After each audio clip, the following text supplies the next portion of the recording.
19 डिसेंबरला काहीतरी मोठा स्फोट अमेरिकेत होईल.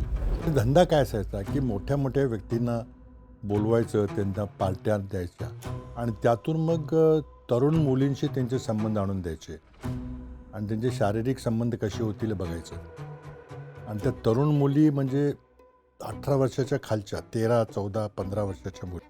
That is all called Epstein files. त्यामुळं भारतातल्या काही लोकांची नावं त्यात आहेत. परवा दिवशी 90,000 फोटोग्राफ रिलीज झाले. नंतर 20,000 ईमेल्स रिलीज झाले. एकाही शेजारी राष्ट्राबरोबर आपले संबंध चांगले झाले नाहीत. परराष्ट्र धोरण आणि आंतरराष्ट्रीय संबंध वैयक्तिक मैत्रीवर अवलंबून असतात. मोदी आपल्या भाषणामध्ये म्हटले की आम्ही पाकिस्तानचं न्यूक्लिअर ब्लॅकमेल सहन करणार नाही. तर तो वेडेपणा आहे, कारण त्यांचा तितका अभ्यास नाही आहे. भाजप सरकार आल्यापासून परराष्ट्र धोरणामध्ये फार मोठ्या घोडचुका होत गेलेल्या आहेत. पाकिस्तान भारताला ब्लॅकमेल करत नाही, पाकिस्तान जगाला ब्लॅकमेल करत आहे. ट्रम्प नाराज झाले तरी अडचण आहे, पुटिन नाराज झाले तरी अडचण आहे. म्हणून भारत सरकारने निर्णय घेतला की नाही, पुटिनला आपण खुश होणं गरजेचं आहे. त्यामुळे ते काय प्रोटोकॉल मोडला वगैरे काय केलं ते झालं. आता त्यामुळं ट्रम्प अधिकच चिडलेलं आहे.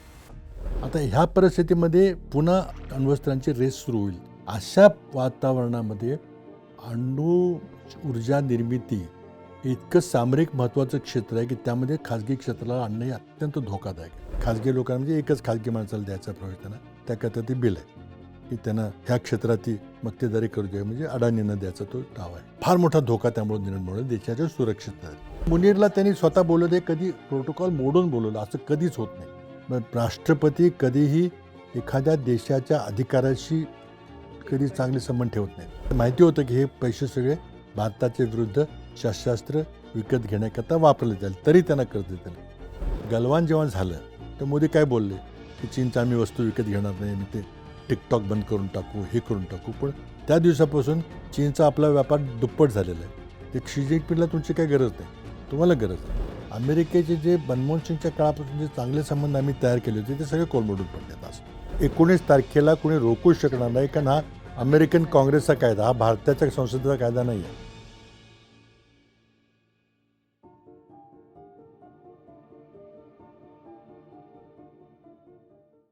एकीकडे सध्या राज्यभरामध्ये स्थानिक स्वराज्य संस्थांच्या निवडणुकांची रणधुमाळी जी आहे ती चालू झालेली आहे. महानगरपालिकांच्या निवडणुका आता 15 जानेवारीला होणार आहेत. पण दुसरीकडे 1 तारीख जी आहे ती सुद्धा फार चर्चेचा विषय ठरते आणि ती तारीख आहे 19 डिसेंबर. राज्याचे माजी मुख्यमंत्री पृथ्वीराज चव्हाण यांनी या तारखेबद्दल काही वक्तव्य केलेली आहेत, ज्याची जोरदार चर्चा चालू आहे. खरं तर आज बोलबिडूच्या स्टुडिओमध्ये स्वतः ते उपस्थित आहेत. तर आपण या तारखेपासूनच सुरुवात करूयात की काही दिवसांपूर्वी तुम्ही एक स्टेटमेंट केलं होतं की देशाला मराठी पंतप्रधान मिळणार म्हणून, आणि त्यानंतर आता तारीख सुद्धा तुम्ही सांगितलेली की 19 डिसेंबरला काहीतरी होणार आणि हे सगळे बदल होणार. तर नेमकं हे काय गूढ आहे, का अशा पद्धतीचं वक्तव्य राज्याच्या माजी मुख्यमंत्र्यांनी केलेलं आहे? आता असं आहे की मी जे काय बोलतो तो एक राजकीय तर्क असतो, राजकीय विश्लेषण असतं, काही माहितीच्या आधारावर असतं. मी काही कुडबुड्या जोशी नाही आहे, त्यामुळे मी भविष्य काही सांगणार नाही काय होईल ते. आणि होईल असं मी सांगणार नाही, शक्यता आहे असं मी बोललो होतो.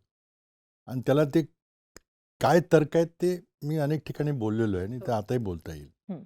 ही घटना जी 19 तारीख आहे ती कुठून आली, ते त्याचे मूळ स्रोत त्याचा अमेरिका आहे. अमेरिकेमध्ये गेली 20-25 वर्षापासून एक घटना घडती आहे, फार गंभीर आहे आणि त्याची चर्चा आंतरराष्ट्रीय मीडियामध्ये खूप मोठ्या प्रमाणात आहे. पण भारतीय मीडिया ह्या आमच्या आमदारांच्या माऱ्या आणि पैसे खायचा धंदा जो चालला आहे त्याच्यातच गुंतलेली आहे. आणि बहुतेक लोक काही आंतरराष्ट्रीय हालचालीकडे कोणी आपण लक्ष देत नाही. आणि एखादं कोणी मीडिया हाऊसने जर करायचा प्रयत्न केला तरी कोणी बघत नाही कोणी. हे दुर्दैव आहे. आणि त्यामुळं आपण फार हायपर लोकल झालेलो आहोत. पण मी काही दिवस अमेरिकेत वास्तव्य केलं असल्यामुळं तिथले मी आंतरराष्ट्रीय वर्तमानपत्र वगैरे मी पाहत असतो. आणि तिथं काय काय चाललेलं आहे, त्यांच्या काय प्रायोरिटीज आहेत अमेरिकन राजकारणामधल्या, त्या अर्थातच त्या वर्तमानपत्राच्या माध्यमातून समोर येतात. ही 19 तारखेचा संदर्भ काय महत्त्वाचा आहे, तर त्याचं बॅकग्राऊंड असं आहे की मी एक महिनाभरापूर्वी कराडला असंच पत्रकारांशी बोलता बोलता मी सहज म्हटलं होतं की पुढच्या महिन्याभरामध्ये मराठी माणूस पंतप्रधान होऊ शकतो. तर त्याला मुद्दाम मी अशा प्रकारे क्रिप्टिक बोललो होतो, कारण थेट बोलणं जरा अडचणीचं झालं असतं. आता जरासं विश्लेषण कोणी केलं तर लक्षात येतं, की जर पंतप्रधान मराठी व्हायचं असेल तर आजचा हल्लीच्या माणसाला जावं लागेल. तर त्यात ते अधोरेखित होतं, पण ते नाव न घेता मी बोललो. आणि जर आत्ताचा माणूस जर गेला, तर मग आमचं तर कोणी होणार नाही. कारण इंडियाकडं काही ती तिकडं संख्याबळ नाही बहुमत आणि काही नाहीये. नाही. हो. झालं तर त्यांच्यातलंच कोणतरी होईल आणि त्यांच्यात जर आपण जर नजर टाकली तर अ, नागपूरची 2 मराठी माणसं तिथं फ्रंट रनर आहेत. आणि आता काय पंतप्रधानांचं कार्य आजकाल फक्त आंतरराष्ट्रीय पातळीवरचं आहे. आपण बघतोय मोदी दर 8 दिवसानंतर परदेशात असतात. दौऱ्यावर आहेत. हो. त्यामुळे मग योगी हे एक लोकप्रिय नेते आहेत. त्या उत्तर प्रदेशच्या मोठ्या राज्यातले त्यांचंही नाव घेतलं जातं. पण मला वाटत नाही की त्यांना ती संधी मिळेल. आणि जर काही घटना घडल्या आणि विद्यमान पंतप्रधानांना जर नामुष्कीने जावं लागलं तर मग त्यांचे नंबर 2 आयर्न मॅन नंबर 2 हे पण शक्यता कमी वाटते. त्यामुळे हे राजकीय विश्लेषण आहे की ती 3-4 नावं डोळ्यासमोर आहेत, त्यापैकी मराठी माणसांचं एक शक्यता वाटते मला. आणि हे असं तर्क आहे. आता पुन्हा आपण आता 19 तारखेकडे येऊया. हो. 19 तारीख काय भानगड आहे? एक फार मोठी लंबी स्टोरी आहे. खूप दिवसापासून चाललेली आहे. एक जेफ्री एप्स्टीन नावाचा एक माणूस अमेरिकेत उद्योगपती, खूप श्रीमंत माणूस होता. हो. 1990-95 पासून त्यांनी तो समोर प्रसिद्धीस प्राप्त झाला. प्रचंड मोठे पैसे त्याच्याकडे असल्यामुळे तो खूप श्रीमंत होता. प्रत्येक ठिकाणी त्याचे मोठे मोठे पॅलेसेस, प्रासाद होते. पॅरिसला, न्यूयॉर्कला, फ्लोरिडामध्ये, अमेरिकेमध्ये एक त्यांनी स्वतंत्र बेट विकत घेतलं होतं. हो. त्या बेटावर त्याचं सगळं साम्राज्य होतं. आणि धंदा काय असायचा की मोठ्या मोठ्या व्यक्तींना बोलवायचं, त्यांना पार्ट्या द्यायच्या आणि त्यातून मग तरुण मुलींशी त्यांचे संबंध आणून द्यायचे आणि त्यांचे शारीरिक संबंध कसे होतील हे बघायचं. आणि त्या तरुण मुली म्हणजे ह्या 18 वर्षाच्या खालच्या 13, 14, 15 वर्षाच्या मुलींचं, अल्पवयीन मुली. अल्पवयीन मुली. तर हा प्रकार 1995-96 पासून चालला होता. आणि खूप मोठा व्यक्ती असल्यामुळं, सगळ्या मोठ्यांचे संबंध असल्यामुळे त्याला एका प्रकारे राजश्रय होता.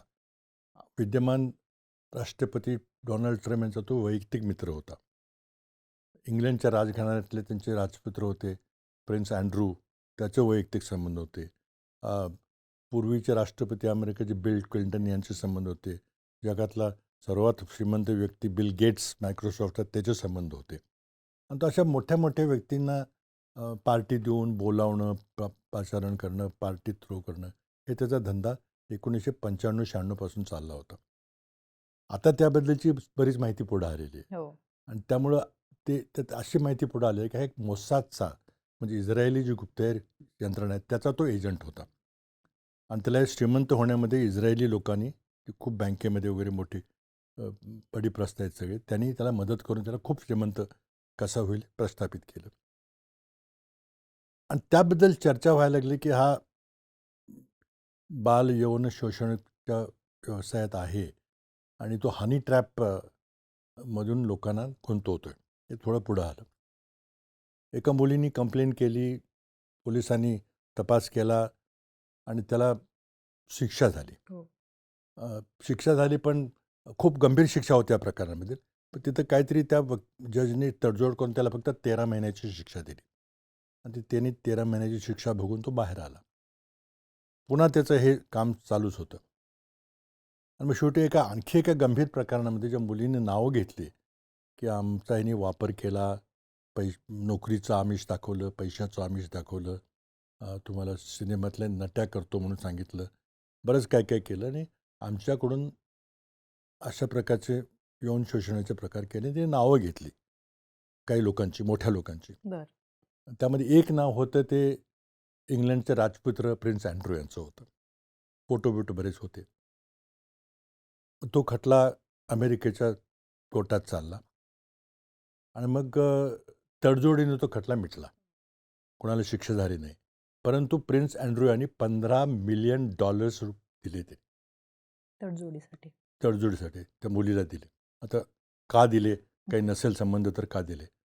आणि लगेच ते आपल्या मायदेशी परत आल्यावर आजचे बादशाह प्रिन्स चार्ल्स हं, हं, हं. म्हणजे प्रिन्स अँड्रूचे थोरले भाऊ हं.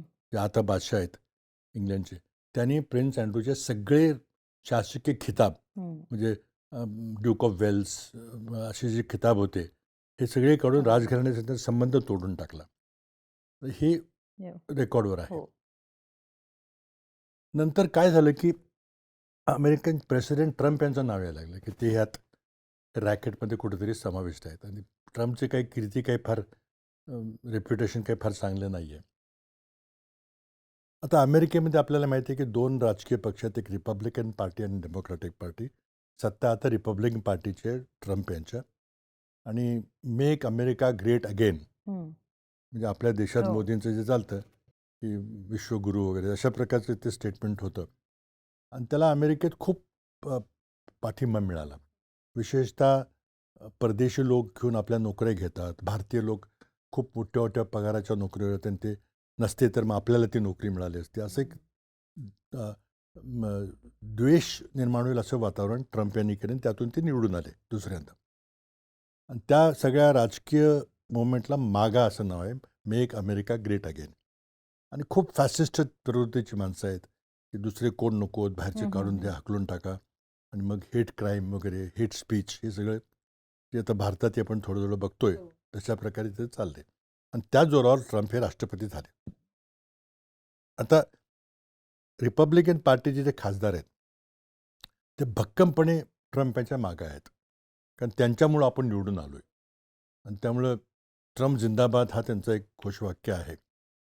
आणि ते संपूर्णपणे काही जरी झालं तरी ट्रम्प इज राईट आणि ते काहीच चुकीचं करू शकत नाहीत.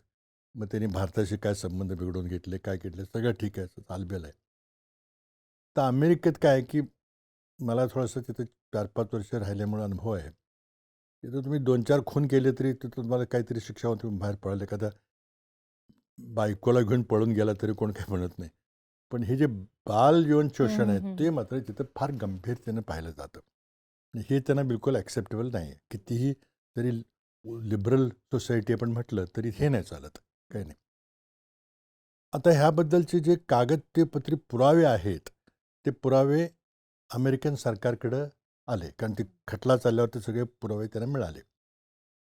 आता त्यावेळेला फ्लोरिडाच्या कायदा मंत्री पॅम बॉन्डी नावाच्या बाई होत्या. त्यांच्याकडे ते सगळे कागदपत्र आले. आणि एक मागणी सुरू झाली, की हे कागदपत्र तुम्ही प्रकाशित करा. कोणी जरी असला, हं. तर हे आम्ही सहन करणार नाही. हं. असे एक अमेरिकेतून एक मागणी पुढे यायला लागली. आता पॅम बॉन्डीकडं कागद होते, पण त्यांनी ते प्रकाशित करायला नकार दिला. तेवढ्यात मग एप्स्टीनला पुन्हा आणखी दुसऱ्या एका गुन्ह्यात शिक्षा झाली. आणि न्यूयॉर्कमधल्या अतिशय हाय सिक्युरिटी प्रिझनमध्ये त्याला ठेवलं. हो. खूपच. आणि हा पॉलिटिकली फार सेन्सिटिव्ह विषय आहे. हं. हे अमेरिकेत माहीत असताना खूप वॉच होता त्याला. तिथं CCTV कॅमेरे, हं, हं. जे पोलिसचे माणसं सिक्युरिटी बघणारे वगैरे. सगळ्याच हो. व्यवस्था होती. तरी पण 2019मध्ये त्याची आत्महत्या झाली असं सांगितलं. आत्महत्या झाली, लोकांनी विचारलं, की आत्महत्या कशी करायला माणूस? तर काय झालं? तर ते कुठे आहे? पुरावे शोधा. तर नेमकं त्यावेळेला CCTV बंद होता. आणि ते बरीच माणसं म्हणतात, की आत्महत्या वगैरे काही नाही आहे. त्यामुळे संशयास्पद परिस्थितीमध्ये तो मेला आता आता 2019ला. 2019मध्ये. हो. तर त्यामुळे त्याची साक्ष वगैरे आता काही मिळणार नाही. जे आहे, तर त्यात पुढं मग असं कळलं, की तेवढे जेवढे मोठे-मोठे त्याचे घरं होती. घरं म्हणजे काही राजवाडेच होते ते सगळे. खूप न्यूयॉर्कला, पॅरिसला ते एक स्वतंत्र बेट होते तिथं. त्या प्रत्येक खोलीमध्ये आणि प्रत्येक अँगलमध्ये त्यांनी चांगले हाय क्वालिटी कॅमेरे लावले होते. आणि त्या सगळ्या ठिकाणी काय चाललंय त्याचं कंप्लीट रेकॉर्डिंग, व्हिडिओ रेकॉर्डिंग आणि फोटो रेकॉर्डिंग, ऑडिओ रेकॉर्डिंग सगळं तिथं त्यांनी ते केलं. किती वर्षापासून? 1995 पासून 1996 95-96 पासून. 95-96 पासून हं. ते आत्तापर्यंत 19-20 पर्यंत. प्रचंड मोठी मटेरियल तिथे मिळालेलं आहे. मग ईमेल्स आहेत, हं, की हं. तुम्ही पार्टीला या. हं. मग त्यांचं कन्फर्मेशन, की मी येतोय पार्टीला. मग पुन्हा दुसरं कन्फर्मेशन, की थँक यू चांगली पार्टी झाली, खूप आम्ही मजा केली. असे सगळे पत्रव्यवहार आहेत. That is all called Epstein files. एप्स्टीनचे कागदपत्राचा तो पुरावा आहे. आता ते प्रकाशित करायचं का नाही? ते प्रकाशित केलं तर बडे-बडे धेंड, बडे-बडे राजकीय माणसं, उद्योगपती, श्रीमंत, सेलिब्रिटीज वगैरे यांची नावं पुढे येतील. आणि त्यामुळे ट्रम्पनी हे कागदपत्र प्रकाशित करायचे नाहीत असा निर्णय घेतला. आणि हे प्रकरण गेल्या 2-3 वर्षापासून चालू चालू आहे. आहे. हो. जे फॉलो करतात अमेरिकन हो. मीडिया त्यांना माहिती आहे, बाकी जण काही असायचं काही कारण नाही. पण नंतर हळूहळू काय झालं, की सामान्य मतदार हा जागरूक मतदार आहे. तो आपल्या खासदारांना, रिपब्लिकन पार्टीच्या खासदारांना म्हणायला लागला, की हे सगळे प्रकाशित करा. कोणीही गुन्हेगार असलं तर आम्ही ते सहन करणार नाही. आणि तुम्ही जर नाही केलं आणि तुम्ही लपवून ठेवायच्या बाजूला असाल तर मग तुमच्या पुढच्या खेपेला आम्ही बघू तुमचं काय ते. आणि हळूहळू मग त्या रिपब्लिकन पार्टीच्या खासदारांच्यावर दबाव वाढू लागला आणि त्यांची निवडणूक पुढच्या वर्षी आहे.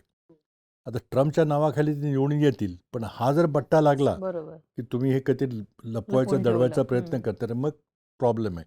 म्हणून त्यांच्या पक्षामध्ये एक वातावरण निर्माण झालं, की नाही हे तुम्ही प्रकाशित केलं पाहिजे. जे असेल ते त्याला शिक्षा झाली पाहिजे. आम्ही हे सहन करणार नाही. हे गेल्या 2 वर्षापासून वातावरण चाललेलं आहे. करायचं का नाही करायचं? प्रत्येक प्रेस कॉन्फरन्समध्ये ट्रम्पना लोक विचारतात, की तुम्ही कधी प्रकाशित करणार फाईल? मग तो म्हणाला, त्यात काहीच नाही. कशाला करायचं? आपल्याकडे मोठे विषय दुसरे महत्त्वाचे आहेत. हे काहीतरी काढत बसू नका. असे ते टाळाटाळ करायचं ते ट्रम्प करायचे. पण शेवटी मग रिपब्लिकन पार्टीच्या खासदारांनी प्रेशर टाकलं, की तुम्ही जर नाही केलं तर आमचं राजकीय मरण आहे मग. आम्ही काही पुढे निवडून येणार नाही. आणि त्या वातावरणामध्ये गेल्या महिन्याभरामध्ये काही घडामोडी घडल्या. त्यातली एक महत्त्वाची घडामोड जी आपल्याला अनपेक्षित आहे, कारण आपल्या संसदेला तसे काही अधिकारच नाहीत. तिथली हो. संसद इतकी पॉवरफुल आहे, ज्याला काँग्रेस म्हणतात, अमेरिकन काँग्रेस. तर तिने एक कायदा पास केला आणि तिथं अमेरिकेमध्ये सगळे कायदे हे संसद करते. पंतप्रधान वगैरे किंवा राष्ट्रपती करत नाहीत. संसद कायदे पास करते आणि मग ते राष्ट्रपतींना मान्यतेकरता देते. ते राष्ट्रपती त्यांना मान्य करतात किंवा नाही करत. तर त्या अमेरिकन काँग्रेसमध्ये कायदा पास केला गेला गेल्या महिन्यामध्ये, दीड महिन्यामध्ये. त्या कायद्याचं नाव आहे एप्स्टीन फाईल्स ट्रान्सपरन्सी ॲक्ट. म्हणजे एप्स्टीन फाईल्स प्रकाशित करण्याचा कायदा. आणि त्या कायद्यामध्ये असं म्हटलेलं आहे, की बिल पास होऊन ज्या दिवशी कायदा होईल, हं. त्याच्या 30 दिवसाच्या त्या सगळ्या फाईल्स, ह्या सगळ्या माहिती ही उघड प्रकट केली पाहिजे, काही न लपवता. असा तो कायदा आहे. म्हणजे असा कायदा आपल्या देशात होऊ शकेल का? ही कल्पनाच केली ती बरी. आणि त्या कायद्यावर राष्ट्रपती ट्रम्पने मंजुरीची सही 19 नोव्हेंबरला केली. ही 19 नोव्हेंबर तारीख महत्त्वाची आहे. हं, हं, हं. आणि कायद्यात म्हटलं की 30 दिवसाच्या आत. हो. दॅट इज वेअर 19 19 डिसेंबर ही तारीख येते.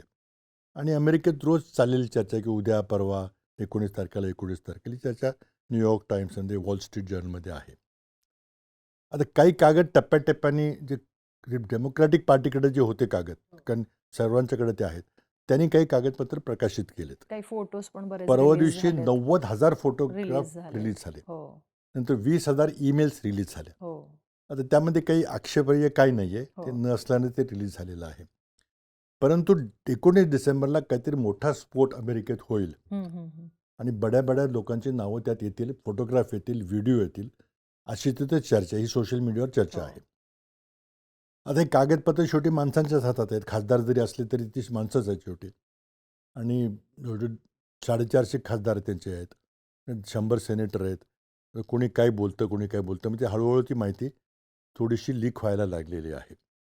आणि त्यामुळं भारतातल्या काही लोकांची नावं त्यात आहेत. पण कोणाची नावं आता घेतली जात नाहीयेत आता ते नाही सार्वजनिकरित्या. आहेत. सोशल बरं. मीडियावर सगळी फिरतात. नाहीतर हं, आम्हाला हं. कसं कळणार? हं. तुम्ही सुब्रमण्यम स्वामीची नावं हो. पाहिलं असेल. ते बऱ्याच लोकांनी, ज्यांना माहिती आहे, जे तिथलं अमेरिकन थोडंसं मीडिया जरा फॉलो करतात, त्यांना हे माहिती आहे की नावं आहेत. आता कुणीच नाव घ्यायला घेत तयार नाहीये. नाही. बरोबर. हो. कारण पुन्हा अब्रू नुकसानीचा दावा हं, होईल म्हणून. पण हं. कोणीच घेत नाही. पण नावं आहेत. त्यातले 3 नावं प्रमुख आहेत तिथं. ते तिन्ही माणसं खासदार आहेत किंवा होते, अशी माणसं आहेत. आणि ती नावं चर्चेत आहेत.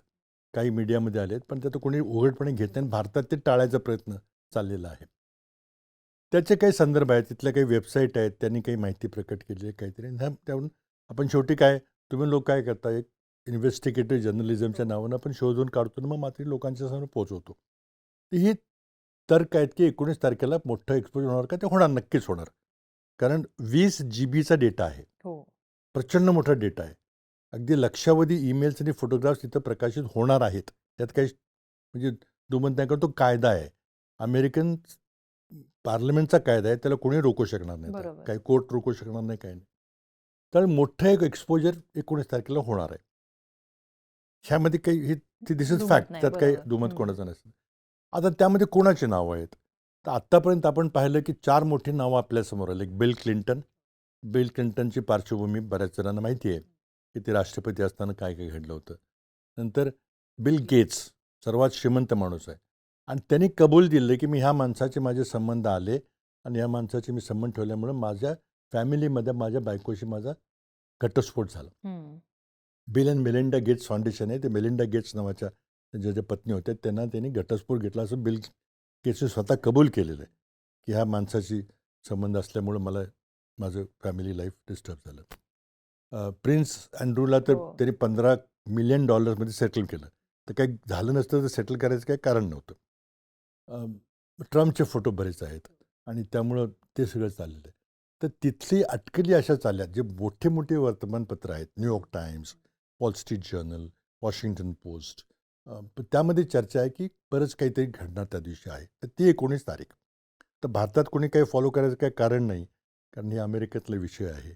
पण जे आंतरराष्ट्रीय घडामोडींचा अभ्यास करतात, त्यांना थोडंसं इंटरेस्ट आहे, त्यांना माहिती आहे की काहीतरी मोठं घडणार आहे. आता पुढचा प्रश्न असा की त्याचा भारताच्या राजकारणावर परिणाम संबंध? होईल का? हम्म. तर मी त्यात असं म्हटलं होतं की त्या दिवशी जर काही माहिती आली तर भारताच्या राजकारणाचा मोठा परिणाम होईल का? असा मी प्रश्न माझ्या ट्विटमध्ये विचारला होता. हम्म. कारण होईल असं म्हणणं अवघड आहे, म्हणजे कसं म्हणणार मी? तर त्यावर बऱ्याच लोकांनी ट्रोल केलं की असं काय होईल, काय होणार नाही, काय नाही. त्या नेहमीसारखं आपण जे ट्रोल मीडिया असतो त्यांनी केलं. मग नंतर कराडला मी पत्रकारांशी गप्पा मारताना मी सहज बोलून गेलो की म्हटलं महिन्याभरात मराठी माणूस पंतप्रधान पंतप्रधान होईल. शक्यता आहे. आता त्यामध्ये ते क्रिप्टिक ट्विट होतं, क्रिप्टिक ते वाक्य होतं आणि मुद्दाम मी बोललो ते, कारण जर मराठी माणूस व्हायचा असेल तर विद्यमान माणूस गेला पाहिजे. पण त्याचं नाव न घेता मी एक हम्म. सुतवाच केलं की बहुतेक तो बदल होण्याची शक्यता आहे. आता कशाच्या आधारावर बोललो, काय बोललो ते 19 तारखेला आपल्याला कळेल. आणि बदल झाला तर मग शक्यता आहे, तुम्ही सगळे सांगू शकता की बदल झाला तर एक फ्रंट रनर कोण आहेत, तर नागपूरचे माणसं आहेत.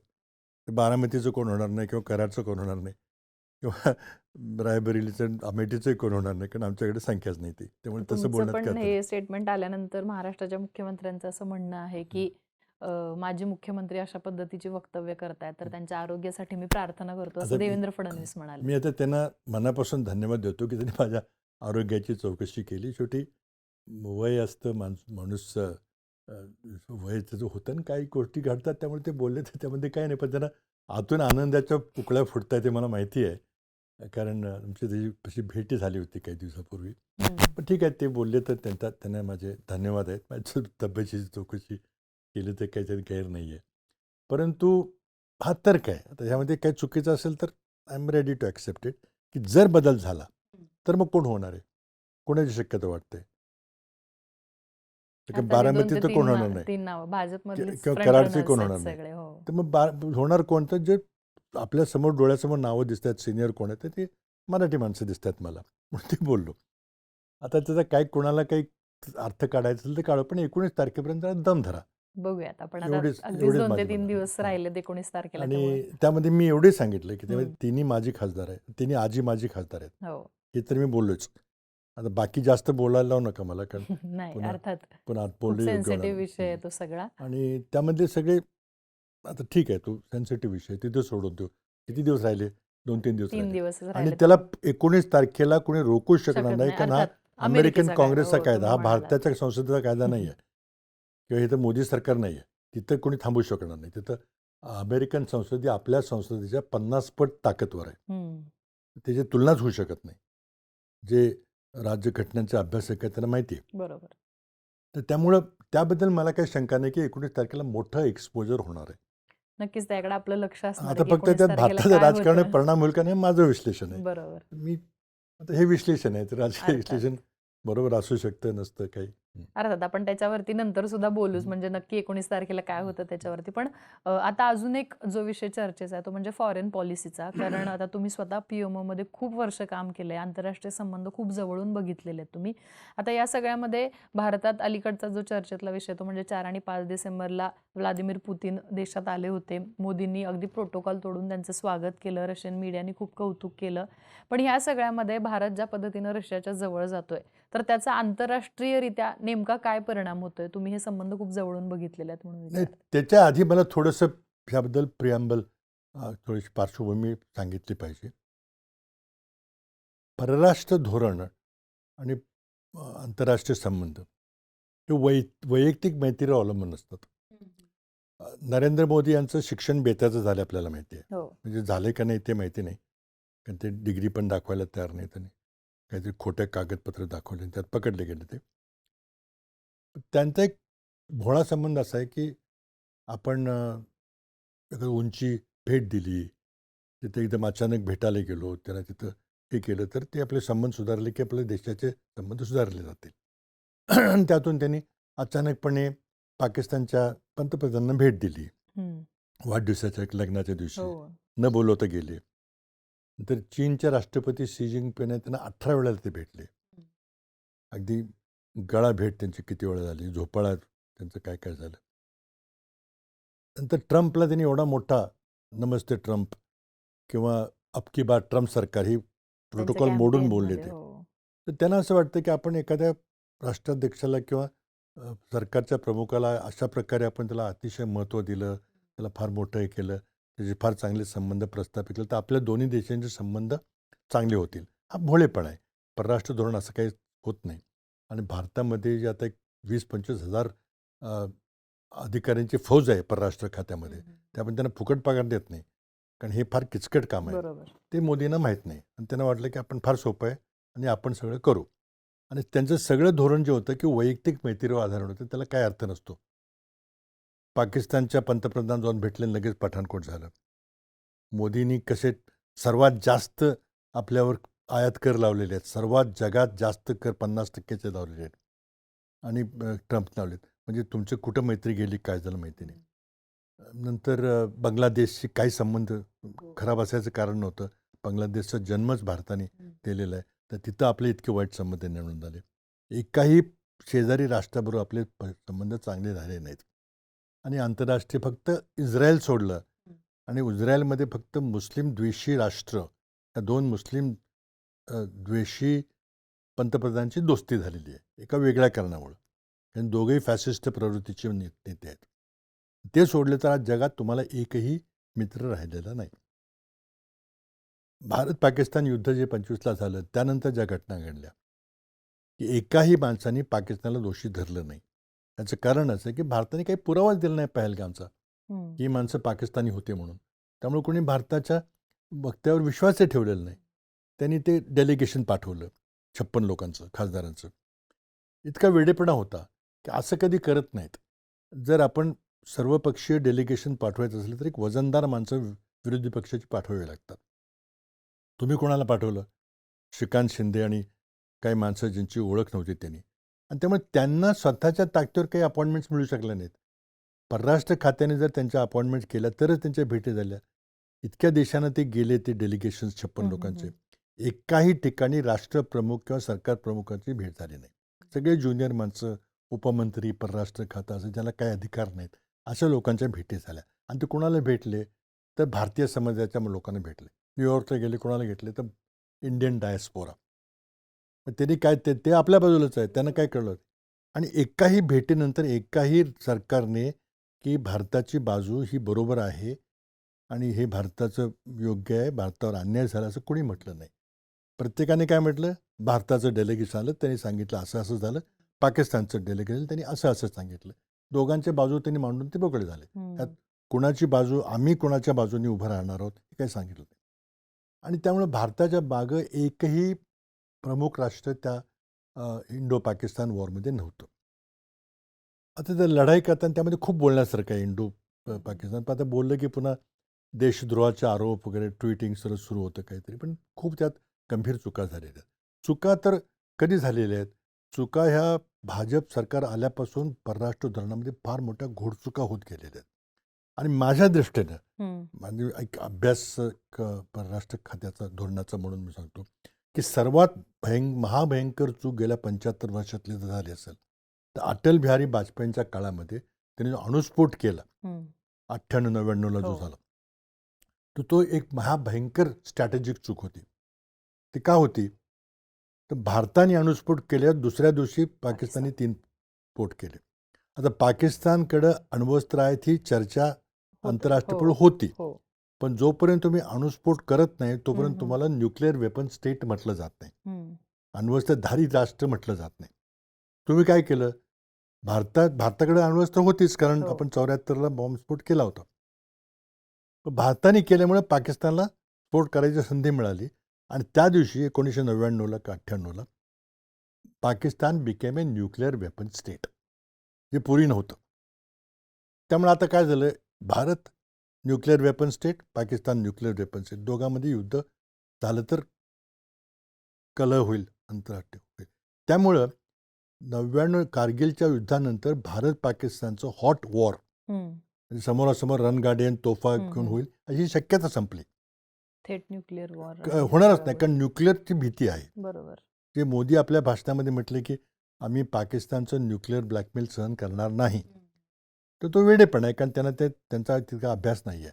पाकिस्तान भारताला ब्लॅकमेल करत नाही, पाकिस्तान जगाला ब्लॅकमेल करत आहे.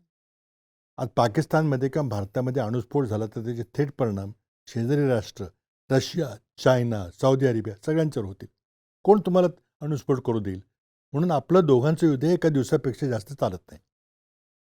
आणि त्यामुळं जेव्हा पाकिस्तानचा न्यूक्लिअर स्फोट झाला त्यानंतर भारताची 15 लाख स्टँडिंग आर्मी, त्याचा काही उपयोग नाही. तुमच्याकडे 2 लाख असली तरी चालेल फक्त सल्यूट करायला, कारण तुम्हाला लढाई तर करताच येणार नाही. लढाई आता होणार विमानाची, लढाई होणार मिसाईलची, जी आपण ऑपरेशन सिंदूरमध्ये पाहिली. त्यामुळं इन्फंट्री जे सोल्जर असतात बंदुका घेऊन जातात पुढे आणि शत्रूला गोळ्या घालतात, ती युद्धाची शक्यता संपली. आणि त्यामुळे भारताकडे जो लष्कराचं जो सुपेरियरिटी जी होती की त्यांचं 5-6 लाखाचं लष्कर 15 लाखाचं झालं, ती एकदम एका दिवसात संपली. दोघं एका पातळीवर आलो आणि इंडिया पाकिस्तान गॉट हायफनेटेड. जगात चर्चा करताना इंडिया पाकिस्तान लोक उल्लेख करतात, ते आपली चूक आहे त्यामध्ये. अशा अनेक चुका झाल्या आहेत. ही सर्वात मोठी चूक. Otherwise Vajpayee was a great prime minister compare to भाजपच्या लोकांच्या. एक लोकतंत्रामध्ये, जनतंत्रामध्ये, लोकशाहीमध्ये विश्वास असणारा माणूस होता. ते आमचे मतभेद मूलभूत होते, पण एक माणूस म्हणून त्यांनी विरोधी पक्षाला अतिशय सन्मानाने वागवलं. चर्चा होत होती, त्यातून निर्णय होत होते. एखादे बाजू मांडली तर ते ऐकत होते. उदाहरण सांगायचं झालं तर मी डेलिगेशनबद्दल बोललो. हे किती चुकीचं होतं ते सगळं. मुळातच एक फंडामेंटल डिफरन्स असा आहे की खासदारांचे 2 प्रकारची शिष्टमंडळ असतात.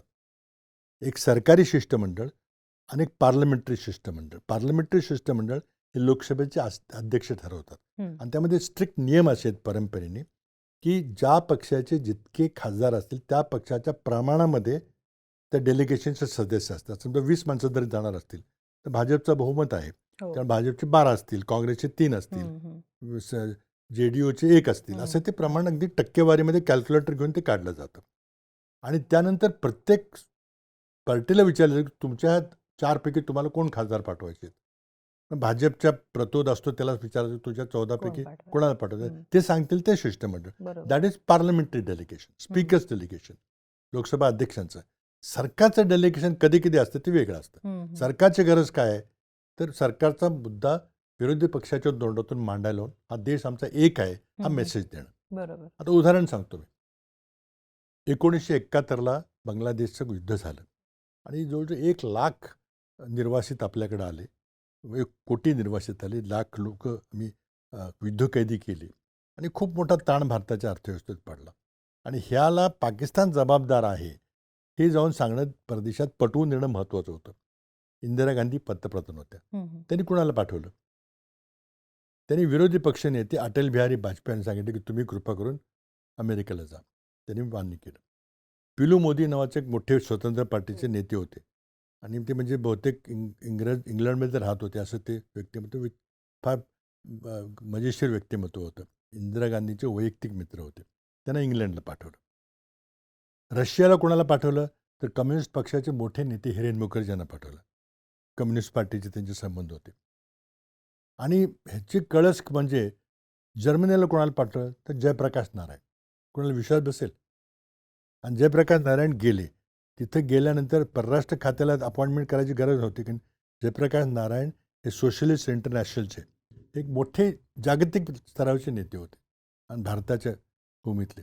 आणि त्यामुळे विली ब्रँड नावाचे जे सोशलिस्ट इंटरनॅशनलचे अध्यक्ष त्यांची वैयक्तिक मैत्री होती. ते स्वतःच्या मैत्रीच्या संबंधातून ते गेले. आणि म्हणून इंदिरा गांधींनी जयप्रकाश नारायणना पाठवलं. त्यांचे पुढे संबंध काय झाले आपल्याला माहिती आहे. आणि अटल बिहारी वाजपेयी ते विरोधी पक्ष नेते होते. त्याला म्हणतात बायपार्टिसन डिप्लोमसी. की त्यातून मग स्वतःच्या ताकदीवर जयप्रकाश नारायणला किंवा स्वतःच्या ताकदीवर अटल बिहारी वाजपेयीला कोणी भेटायला उत्सुक होतं. आज श्रीकांत शिंदे आणि ह्यांना कोण भेटणार आहे? तर त्याला मग हे त्यांचं उत्सुक नाही, त्यांचा दोष नाही आहे. शिष्टमंडळ गेलं ते सुप्रिया असतील किंवा कोण असतील, हे आपल्या परराष्ट्र खात्याजवळ तुम्हाला साधी भेट चांगल्या राष्ट्रप्रमुखाशी करून देता आली नाही.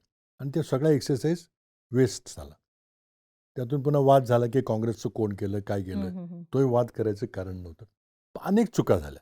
तेच आपण पुतीन आणि ह्यांच्याबद्दलच आपण पुतीनकडे जर आलो हम्म. तर काय झालं की त्यात 2-3 गोष्टी आहेत. अमेरिकेचं म्हणणं आहे की पुतीनचं सरकार कोलमडेल तर त्यांना जर पैसे मिळाले नाहीत तर म्हणजे मदत झाली नाही तर पैसे कुठून मिळणार? तर त्यांच्याकडे जे तेल आहे हो ते विकून त्यांना नफा होतो. बरोबर. आणि तेल काय फुकटच निघतं जमिनीतून आणि त्याचे पैसे विकले की पैसे मिळतात. आणि त्या पैशाच्या जोरावर पुतीन हे युक्रेनचं युद्ध चालू ठेवतात. आता पुतीनकडून तेल कोण घेतंय? चीन घेतंय, युरोप घेतंय, स्वतः अमेरिका युरेनियमवर घेतोय. तर तुमच्या सोयीप्रमाणे तुम्ही पुतीनशी व्यापार करता, पण भारताने व्यापार केलेला तुम्हाला खपत नाही. चालत नाही. हो ते करतं. आणि त्यातून मग आता भारताची परिस्थिती अशी आहे की ते स्वस्त तेल हे पुढं काय करायचं त्याचं शुद्धीकरण होतं. त्याला तेल शोधक कारखाने रिफायनरी म्हणतो तिथं होतं. त्या 2 पर्याय भारत सरकार पुढे होते की रशियाचं तेल स्वस्त आहे तर रशियाचं स्वस्त तेल भारत सरकारने विकत घ्यावं आणि भारत सरकारने नफा कमवून मग अंबानींना शुद्धीकरणाकरता द्यावं. आणि मग जो काय अंबानी विकतात पेट्रोलचे दर 105 रुपये वगैरे ते आहेतच. पण नफा कोणाला झाला असता? भारत सरकारचा, हो भारताच्या जनतेचा. आणि ते पैसे थोडेसे ड्युटी कमी करून लोकांना देता आले असते. डिझेल 100 रुपयाच्या ऐवजी 90 झालं असतं, पेट्रोल 105च्या ऐवजी समजा 90 झालं असतं. प्रत्येकाला थोडेसे 4 पैसे वाचले असते. पण ते न करू देता थेट तुम्ही अंबानींना ते स्वस्त रशियन तेल विकत कंपन्या. घ्यायला हो. अंबानींनी प्रचंड मोठा नफा कमवला. म्हणजे लोक म्हणतात की $15 बिलियन एवढा नफा अंबानींना झाला. खूप झाला मोठा. आणि मग त्यामध्ये मग नफ्यामध्ये काही वाटा होता, कोणाचा राजकीय पक्षांचा वाटावर होता, ते असं बोललं चर्चा आहे. पण ही निश्चितच धोरणात्मक चूक होती की त्याचा लाभ हा भारतीय जनतेला द्यायला पाहिजे होता. मग ती एक्साईज कमी करा, वॅट कमी करा, GST कमी करा आणि तो थोडेसे 4 पैसे लोकांच्या खिशात राहिले असते, इतर कामाकरता वापरते. ते न करता तुम्ही एका उद्योगपतीचा फायदा करून द्याला. हा त्यातली भारताची चूक आहे. पण तिथं अमेरिका तुम्हाला दोष देते की तुम्ही हा व्यापार करून रशियाचं युद्ध चालू राहिल्याची काळजी घेतात. म्हणून दोन्ही बाजूनी आणि त्या कारणामुळं कदाचित किंवा ते कारण नसेलही, पण आज भारताला 50% आयात कर लावला आहे. तो जगात सर्व देशांच्यामध्ये सर्वात जास्त आयात कर आहे. पाकिस्तानवर फक्त 19% आहे. आता एखादी वस्तू आपण 100 रुपयाला अमेरिकेला पाठवत असू आणि अमेरिकेचे लोक 100 रुपयाची वस्तू ते विकत घेत असतील, तर आता ती जर वस्तू जर 150 रुपये झाली तर कोण घेणार आहे? घेतील. हो कारण इतर देश तुम्हाला 120ला 110ला द्यायला तयार आहेत. हो त्यामुळं अमेरिकेला जेवढा आपला निर्यात होतो तो सगळा थांबला. आता कुठं बिनसलं ट्रम्प आणि मोदी यांचं ते अजूनही विश्लेषण काही कळत नाही. एक लोक म्हणतात की तुम्ही भारत पाकिस्तान युद्धविराम हा ट्रम्पने केला, त्याला तुम्ही श्रेय दिलं नाही. हे कारण आहे. असू शकेल कारण. पुन्हा तुम्ही ट्रम्पचे वैयक्तिक जी कंपनी आहे क्रिप्टो करन्सीची, त्यामध्ये तुम्ही गुंतवणूक केली नाही, त्यामुळे ट्रम्पच्या मुलाचा फायदा झाला नाही, जो पाकिस्तानी केला. ते दुसरं कारण आहे. तिसरे कारण आहे की तुम्ही ट्रम्पचं नोबेल पारितोषिकाचं नाव सुचवलं नाही, जे पाकिस्तानी सुचवलं. काय कारण आहे? पण खरं कारण माझ्या दृष्टीने वेगळं आहे. आता रघुराम राजन काही दिवसापूर्वी बोलले, तर ते म्हटले की ऑइलचं वगैरे काही कारण नाही आहे, वेगळं काहीतरी कारण आहे. आता वेगळं कारण काय माहिती नाही. म्हणजे ते पण गौप्यस्फोट होईल की काय ट्रम्पचं का एवढं त्याचा दबाव मोदींच्यावर आहे. आता खरं म्हणजे सीज फायर मान्य करायची गरज नव्हती किंवा हो. सीज फायर जर करायचा प्रस्ताव आला तर तो कॅबिनेटने चर्चा करायला पाहिजे होता. कारण शेवटी सरकार कॅबिनेट पद्धतीने चालतं. हे काय मोदी काय बादशाह नाहीत सरकारचे. तर मोदी एकटे काही निर्णय घेऊ शकत नाहीत. जेव्हा इस्रायलने गाझाचा युद्धविरामचा प्रस्ताव आला तर इस्रायली कॅबिनेटमध्ये चर्चा झाली की करायचं का नाही. खूप वाद झाला. एक पार्टी त्यांची कोalitionमधली बाहेर पडली की आम्हाला मान्य नाही युद्ध. आपल्याकडे झालं का काही? सगळं गुपचूप झालं आणि ट्रम्पने तिथून जाहीर केलं की युद्धविराम सीझफायर. झालाय. हो. पण ट्रम्पची एवढी काय मोठी ताकद आहे मोदींच्यावर. मोदींचं कशा प्रकारचा दबाव टाकतात ट्रम्प किंवा काही जर मोदींनी ट्रम्पच्या मनाप्रमाणे काही केलं तर भारताला कशी शिक्षा मिळते आहे की ह्याच्यामध्ये हे आपण उघड पाहतोय. आता या परिस्थितीत भारतासमोर प्रश्न असा आहे की आपण रशियाकडून इतकं मोठी शस्त्रास्त्र घेतो. अडचणीच्या काळात रशिया आपल्या मागं उभं राहतो. एक चांगला मित्र आहे. अमेरिकेचे आपले संबंध ताणले गेलेले आहेत. तिकडे चीनशी आपले संबंध चांगले नाहीत. त्यामुळे आता रशिया जर चीनच्या बाजूने झुकला तर आपली अडचण होईल. त्यामुळे रशियाचे चांगले संबंध ठेवणं हे भारताला अपरिहार्य आहे. पण ते चांगले संबंध ठेवले ते ट्रम्पला बाकी आवडत सगळ्या नाही. गोष्टी. हो. तर त्यामुळे हे अडकीत कोंडी त्यात हे झालेली सापडलेले आहेत. होती. त्यात काही बरोबर. शंका नाही. आता त्यामध्ये मग ट्रम्प नाराज झाले तरी अडचण आहे. पुटिन नाराज झाले तरी अडचण आहे. मग त्यामध्ये आता कसं करायचं म्हणून भारत सरकारने निर्णय घेतला की नाही पुटिनला आपण खुश होणं गरजेचं आहे. त्यामुळे ते काय प्रोटोकॉल मोडला वगैरे काय केलं ते झालं. आता त्यामुळे ट्रम्प अधिकच चिडलेलं आहे. आता ते पुढं काय होईल माहिती तांदळावरती पण आता नाही. तांदळावरती कर अगदी लावलाय. भारताचं नाव घेऊन केलं. हो. इतकंच नाही तर जेव्हा इस्रायल हमासचा जेव्हा शांती करार झाला शर्म एल शेखमध्ये इजिप्तमध्ये तेव्हा त्यांनी बऱ्याच राष्ट्रांना बोलवलं होतं कारण मोठी इव्हेंट होती. एक युद्ध रोखलं गेलं. 15 राष्ट्राचे राष्ट्रप्रमुख होते. इंग्लंड, फ्रान्स, तिच्यातले आणि मुस्लिम राष्ट्र जी मोठी होती त्यातल्या लोकांना बोलावलं. त्यामध्ये इंडोनेशिया होतं. आणि सर्वात मोठी मुस्लिम तिथं पॉप्युलेशन आहे. नंतर आपलं आहे. आपल्याला बोलवलं. पाकिस्तानला बोलवलं. पण आपण गेलो नाही. खरं म्हणजे त्या 15 राष्ट्रप्रमुखांचं एक हाय टेबल होतं. हं, हं, त्या हं. हाय टेबलवर आंतरराष्ट्रीय पातळीवर तिथं बसण्याची संधी होती. तुम्ही ती संधी सोडली. स्वतः नाही गेला आणि पाकिस्तानाला तिथं बसायची संधी दिली. आणि ट्रम्पनी नेहमी काय केलं, ते जेव्हा भाषण करायला उठले, तर आपल्या भाषणामध्ये त्यांनी त्या शबाब शरीफला बोलवलं, त्याला बोलायला लावलं. तर इतकं त्याला प्रॉमिनन्स दिलं. कारण तुम्ही तिथं जागा मोकळी केली होती. त्या जागेत पाकिस्तान जाऊन बसलं. ते टोटली अपयश ह्या परराष्ट्र धोरणाचं आहे. आता या म्हणजे तारेवरची कसरत. पुटिनला खुश ठेवायचं का ट्रम्पनं खुश ठेवायचं? ट्रम्पनं खुश ठेवायचा प्रयत्न केला तिथं काही होत नाही. म्हणजे काही दाद लागत नाही तिथं. उलट ट्रम्पनी टोटली पाकिस्तानच्या बाजूने झुकण्याचा निर्णय हां, घेतलेला आहे. तेच मला विचारायचं होतं, की त्यांचे पाकिस्तानसोबतचे आता संबंध खूप मुनीरला त्यांनी चांगले स्वतः दिसतायत. बोललं हे कधी प्रोटोकॉल मोडून बोलवलं असं कधीच हो. होत नाही. हं, हं. मग राष्ट्रपती कधीही एखाद्या देशाच्या अधिकाराशी कधी थेटपणे. चांगले संबंध हं, ठेवत नाहीत. हं, हं. फक्त ठेवतात ते पंतप्रधान किंवा राष्ट्राध्यक्षांचे. राष्ट्राध्यक्ष. बरोबर. हो. पण हे प्रोटोकॉल मोडून त्याला बोलवलं, हं. त्याला ट्रेंगलं. मुद्दाम भारताला चिडवण्याकरता डिवचण्यासाठी. हो. जखमेत मीठ चोळण्याचा प्रकार झाला. पुन्हा एकदा त्याला बोलवलं. आणि त्यामुळे आता अमेरिका तर खूप नाराज आहे. ते हं. काही संबंध दुरुस्त होत नाहीत. पण रशियाला जरा आपण मॅनेज करूया असे हे हं, हं. तारेवरची कसरत सरकारने केली. त्याचा फायदा होईल का नुकसान होईल माहिती नाही.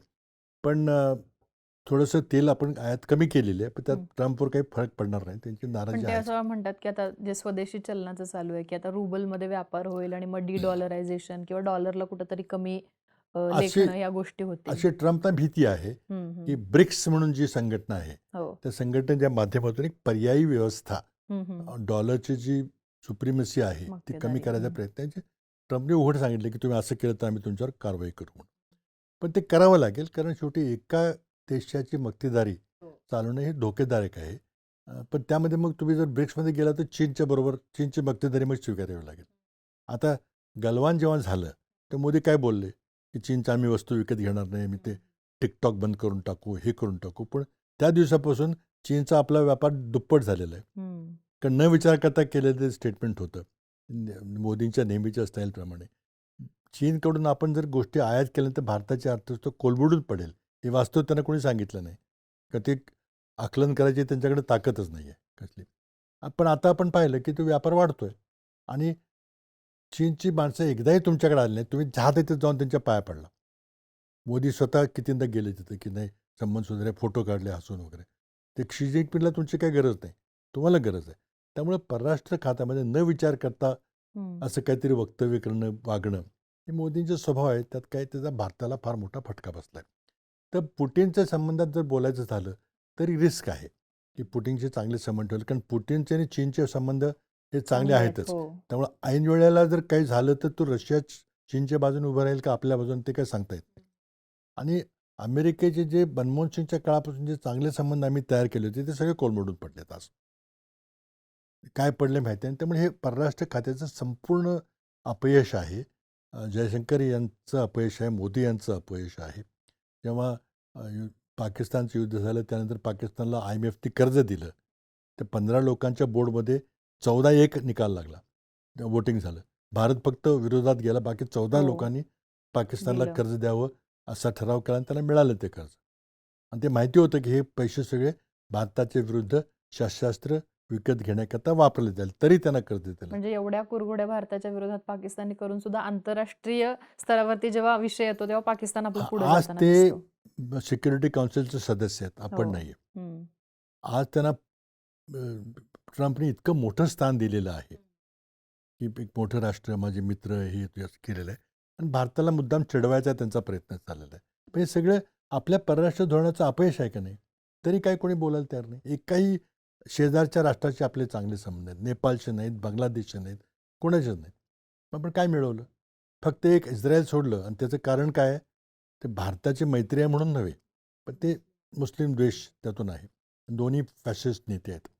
त्यामुळं मला वाटतं पुटिनचं स्वागत केलं, काय केलं. आता कोण म्हणतं की त्याच्या जीवाला धोका आहे म्हणून ते एका गाडीत बसले वगैरे, असे काहीतरी विनोदी काही गोष्टी सोशल मीडियावर चाललेल्या आहेत. पण ही तारेवरची कसरत, ते अवघड आहे. कुठलाही पंतप्रधान असला तरी त्यालाही त्यातून मार्ग काढणं अवघड आहे, कारण इतके तुम्ही संबंध बिघडून ठेवलेत अमेरिकेचे. त्याचं खरं कारण काय ते लोकांना सांगितलं पाहिजे. ते उघड होत नाही. ते संबंध बिघडले नसते तर हा प्रश्न निर्माण झाला नसता. मग दोघांशी नॉर्मल संबंध ठेवता आले. तर म्हणजे भारताच्या परराष्ट्र धोरणाचं अपयश इतकं मोठं अपयश आहे. आता ह्या सगळ्यामध्ये आणखीन एक विषय जो चर्चेचा, जो जागतिक स्तरावरही महत्त्वाचा आहे आणि देश स्तरावर, तो पण जे ॲटॉमिक एनर्जीचं जे बिल आहे त्याच्यामध्ये काही बदल केले जाणार आहेत किंवा प्रायव्हेटायझेशन जे आहे ते ओपन केलं जाणार आहे. तर त्याचे नेमके काय परिणाम होतील आणि हे बिल येणं खरंच इतकं गरजेचं होतं का? किंवा नाही, आता 2 गोष्टी आहेत. मी बरेच 6 वर्ष ॲटॉमिक एनर्जीचं मंत्री म्हणून तिथं काम केलेलं आहे. मी अणुऊर्जा आयोगाचा सदस्य होतो. पहिल्यांदाच एका राजकीय व्यक्तीला अणुऊर्जा आयोगाचा सदस्य होण्याचा मान मिळाला. अंतरिक्ष आयोगाचे मी सदस्य 6 वर्ष होतो. मनमोहन सिंगनी मुद्दाम मला त्या ठिकाणी नेमलं. आणि त्यामुळे सगळ्या घडामोडीचा मी जवळून साक्षीदार आहे. भारत अमेरिका जे करार झाला तोही जवळून मी पाहिलेला आहे. आणि जे न्यूक्लिअर लायबिलिटी बिल जे आहे, एखादा अणुभट्ट्यामध्ये जर अपघात झाला तर त्याची नुकसान भरपाई कोणी द्यायची, ह्याबद्दलचं बिल मी स्वतः विधेयक पार्लमेंटमध्ये मांडलेलं आहे. तर मला विषय चांगला माहिती आहे. आपला जो ॲटॉमिक एनर्जी कायदा आहे त्या अंतर्गत स्पष्ट तरतूद आहे की ॲटॉमिक एनर्जीतून वीज निर्मितीचं काम किंवा ॲटॉमिक एनर्जीचं संशोधन करण्याचं सर्व काम भारत सरकारच करेल, बरोबर. असा आजचा कायदा आहे. मोदींनी आजच एक विधेयक आणलेलं आहे, आजच, की तो कायदा बदलायचं विधेयक आहे. आणि त्या कायद्यामध्ये अणुऊर्जा निर्मितीच्या सगळ्या सेक्टरमध्ये खाजगी लोकांना प्रवेश द्यायचा आहे. आणि ते खाजगी लोकांना म्हणजे एकच खाजगी माणसाला द्यायचा प्रवेश त्यांना, त्याकरता ते बिल आहे की त्यांना ह्या क्षेत्राची मक्तेदारी करू द्या, म्हणजे अडाणींना द्यायचा तो दावा आहे. आता काय, अणुऊर्जा वीज निर्मिती हा नॉर्मल वीज निर्मितीचा प्रकार नाही आहे. त्याला एक सामरिक महत्त्व आहे, स्ट्रॅटेजिक महत्त्व आहे, कारण त्यातूनच ॲटॉम बॉम्बची निर्मिती होते. कारण युरॅनियम धातू हा महत्त्वाचा असतो. तर युरॅनियम धातूचं एक तर शुद्धीकरण करून खूप त्याला शुद्ध असं युरॅनियम धातू तयार करून त्यातून बॉम्ब तयार होतो. किंवा आपल्या ज्या आता भट्ट्या आहेत, अणुभट्ट्या, त्यातून युरेनियमचं कन्व्हर्जन प्लुटोनियम नावाच्या धातूमध्ये होतं. आणि प्लुटोनियमचे बॉम्ब होतात. तर 2 प्रकारचे बॉम्ब असतात ॲटॉम बॉम्ब. एक तर एनरिच युरेनियम, म्हणजे परिष्कृत किंवा शुद्धीकरण केलेलं युरेनियम, तो एक खूप अवघड प्रोसेस आहे. किंवा प्लुटोनियम. दोघांचे फायदे तोटे आहेत. आपल्याकडे दोन्ही टेक्नॉलॉजीज आहेत. प्लुटोनियम टेक्नॉलॉजी पण आहे आणि एनरिच युरेनियमची पण टेक्नॉलॉजी आहे. आता या विषयामध्ये 1992 साली एक करार झाला की प्रत्येक राष्ट्राकडं अमेरिकेकडं 20-25-30 हजार अण्वस्त्र होती, रशियाकडं 15-20 हजार अण्वस्त्र होती. म्हणजे जगाला हजारो वेळा नष्ट करण्याची ताकद ही निर्माण झाली होती. आणि त्यामुळे जगात एक चर्चा झाली की बा ठीक आहे, अण्वस्त्र पाहिजेत आपल्याला देशाच्या संरक्षणाकरता, पण किती पाहिजेत? हं. 1 पट 2 पट विश्व जाळून टाकेल एवढं बस झालं, 1000 पट कशाला पाहिजे? तर एवढी संख्या नको आहे, आपण थोडं कमी करूया. म्हणून मग आंतरराष्ट्रीय पातळीवर करार झाला की आपल्याकडे जर 50,000 अण्वस्त्र असते ती आपण कमी करून 1000-2000वर आणावीत. त्यांनी पण कमी करून आपली जर 10,000 असतील तर आपली 2000 आणावीत, असा तो करार झाला. तो अण्वस्त्र शस्त्र कमी करण्याचा करार झाला. ते खूप म्हणजे मोठ्या प्रमाणात ते काम झालं, सगळ्यांनी मान्य केलं. दुसरं त्यामध्ये गोष्ट असं आहे की कुठल्याही देशाने अण्वस्त्र चाचणी करायची नाही. हो. त्याला NPT म्हणतात, हं. नॉन प्रोलिफरेशन ट्रीटी करायचं नाही. पण भारताने भूमिका अशी घेतली की या करारामध्ये अशी तरतूद आहे की फक्त 5 मोठे जे राष्ट्र आहेत, permanent members of security council, Russia, America, चीन, फ्रान्स आणि इंग्लंड, ह्यांना अधिकार आहे बॉम्बस्फोट करायचं, पण आम्हा कोणाला नाही आहे. तर आम्हाला हे मान्य नाही आहे, एकतर सगळ्यांनीच बंद करा किंवा आम्ही मग नाही करणार. म्हणून भारतानं अण्वस्त्र बंदी करारावर सही केलेली नाही. NPTवर सिग्नेचर केलं आहे. भारताने केले, म्हणजे पाकिस्तानने केले नाही, इस्रायलने केले नाही, नॉर्थ कोरियाने केले, असे काही देश आहेत त्यांनी केले नाही. आणि त्यामुळं भारतावर अणुव्यापाराचे निर्बंध जगात घातले गेले. हं. जे जेव्हा इंडो अमेरिकन करार झाला त्यामध्ये ते निर्बंध उठवले गेले. तरी पण भारताने NPTवर सही सही केली केलेली नाही की नाही. आम्ही चाचणी करणार नाही, नाही, असं नाही. काही म्हटलेलं नाही. आम्ही खुले आहोत, आम्हाला अण्वस्त्राची चाचणी करायचा अधिकार आम्हाला आहे. 1992 साली प्रेसिडेंट बुशने ठरवलं की आता आपल्याकडे खूप चाचणी झाली, खूप अण्वस्त्र आहेत, आता आणखी हे करायचं कारण नाही, कारण मी जर चाचणी केली तर तुम्ही कराल, तुम्ही केलं की तिसरा करेल, चौथा करेल. म्हणून 1992ला युनिलॅटरली ट्रम्प यांनी एक टेस्ट बॅन म्हणून करार केला की न्यूक्लिअर चाचण्या करायच्या नाहीत. त्याचं नाव आहे CTBT, comprehensive test ban treaty, 1992ला. आता भारताने त्याच्यावर सही नाही केली की आम्ही अण्वस्त्राची चाचणी करणार नाही असं म्हणायचं आम्हाला मान्य नाही. तुम्ही करणार, आम्ही का नाही करणार? आपण नाही केलेली, पण इतर लोकांनी केलेली आहे. परंतु 92 नंतर अप्रत्यक्ष रीतीने तो करार अंमलात आणला गेला आहे आणि भारतानं युनिलॅटरली कबूल केलं की आम्ही काही करणार नाही. करणार आहे, पण आमचा हक्क आहे, हां. वाटलं तर आम्ही करू, हं, हं. अशी परिस्थिती आज आहे. आणि 92 ते 2025 म्हणजे किती झाली वर्ष, 33 वर्ष झाली की ही परिस्थिती कायम आहे. कुणीही केलेली त्यानंतर नाही चाचण्या चाचणी. केल्या नाहीत, हं. अंडरग्राऊंड केल्या नाहीत, हवेत केल्या नाहीत, कारण त्यामुळे प्रदूषणाचे खूप मोठे गंभीर धोके असते. गेल्या महिन्यामध्ये डोनाल्ड ट्रम्प, आता त्यांचं काय माणूस कसा काय काय काय समजत नाही, त्यांनी जाहीर केलं की आम्ही अण्वस्त्र चाचण्या पुन्हा सुरू करणार. कारण रशिया आणि चीन करतंय, पाकिस्तान करतंय, असं काहीतरी त्याने फुल उठवली. तर खरं करतंय का नाही माहिती नाही.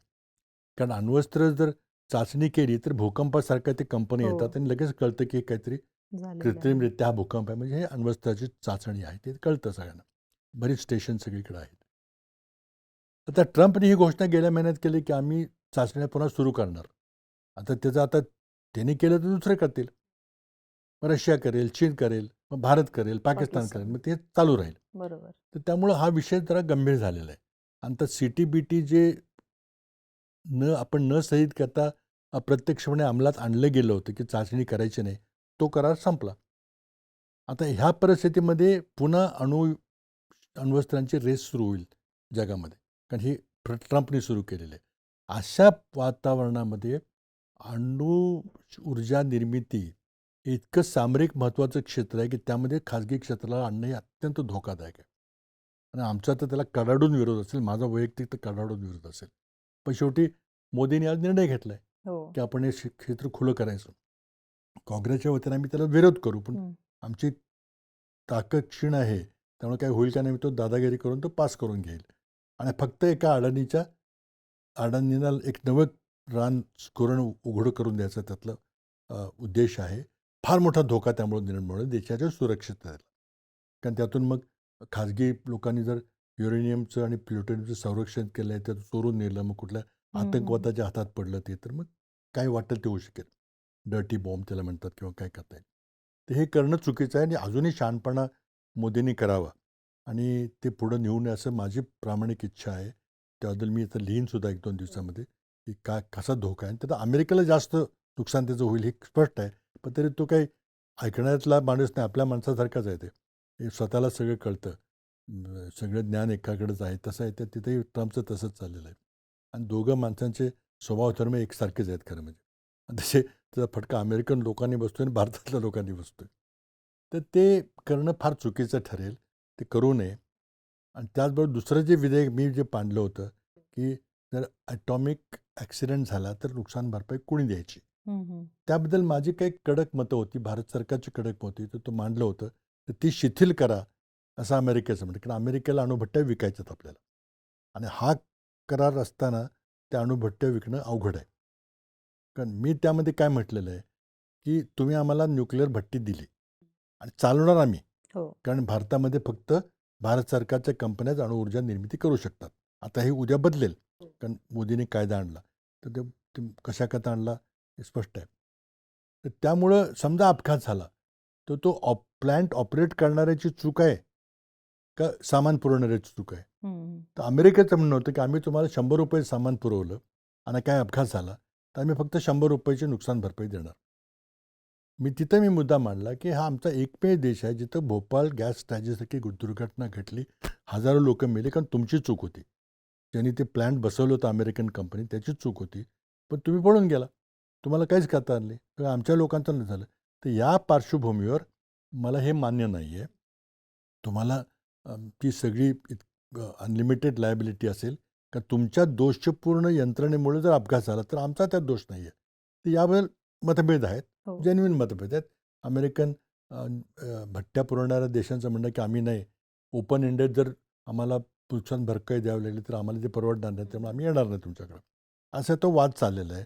आणि अणुकरार 2008 साली झाला तरी आत्तापर्यंत एकही अणुभट्टी आपण आयात केली नाही. त्यानंतर रशियाच्या वगैरे आहेत पूर्वीच्या, आता नाही केलेली. ते बदलायचं चाललेलं आहे. म्हणजे खूप मोठ्या प्रमाणात अणुभट्ट्या आपल्याला अमेरिकेतून विकत घेता येतील. तर हे ह्याचा माझा तर संपूर्ण टोटली विरोध आहे. हे करू नये. देशाच्या सुरक्षिततेकरता, देशाचं भवितव्याकरता हे फार धोक्याचं आहे. नक्कीच सर. तर साधारणतः आपण अगदी सुरुवात जी आहे ती 19 डिसेंबरपासून एप्स्टेन फाईल्सपासून केली होती. त्याच्यानंतर आपण आता पुतिन आणि मोदींचे संबंध असतील किंवा अमेरिका या सगळ्यावरती विस्तृतपणे चर्चा केलेली आहे. मला खात्री आहे की ज्या पद्धतीनं आंतरराष्ट्रीय संबंधांवरती आज सरांनी भाष्य केलेलं आहे आणि 19 डिसेंबर ज्याची सगळ्यांनाच उत्सुकता आहे की त्या दिवशी नेमका काय स्फोट होणार, त्या दिवशी नेमके कोणते खुलासे होणार आणि खरंच भारताच्या राजकारणावरती त्याचा परिणाम होणार का? हे पाहणं महत्त्वाचं असणार आहे, औत्सुक्याचं असणार आहे. अर्थात त्याच्यानंतर सुद्धा आपण पुन्हा एकदा सरांशी चर्चा करण्याचा प्रयत्न करू. त्यानंतर जे काही खुलासे होतील त्यानंतर. पण आजच्या या संपूर्ण चर्चेसाठी तुमचे खूप खूप आभार. धन्यवाद. तुम्हाला ही मुलाखत सगळ्यांना कशी वाटली ते आम्हाला कमेंट बॉक्समध्ये प्रतिक्रिया लिहून नक्की कळवा. आणि अर्थात अशाच माहितीपूर्ण मुलाखतींसाठी बोलबिडूच्या YouTube चॅनलला नक्की सबस्क्राईब करा.